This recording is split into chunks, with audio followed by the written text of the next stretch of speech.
This morning, a wild road rage incident caught on camera in Oregon. He's driving in reverse with me. Police releasing footage from the victim's dash and rear view camera, showing a suspect allegedly following them. Hi, I have a disturbance that someone's following me. The suspect seen driving erratically, swerving in front of their car and slamming the brakes. Yeah, I have to make a U-turn because he's blocking the road.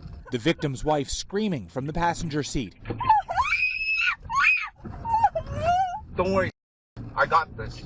Police say the couple saw the other driver reach into his coat several times like he had a gun. I don't know, he seems like he has a weapon or something. He was trying to go under his clothes to grab one. Then watch this, the driver pursuing them in reverse. Oh my God, this guy's crazy. He's driving in reverse right now, trying to follow me in reverse. This guy's on drugs.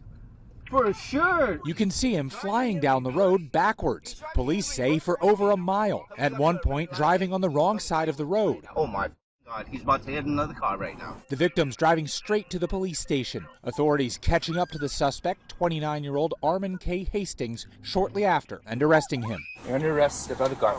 Police finding a black airsoft gun in his pocket. Will Reeve, ABC News, New York.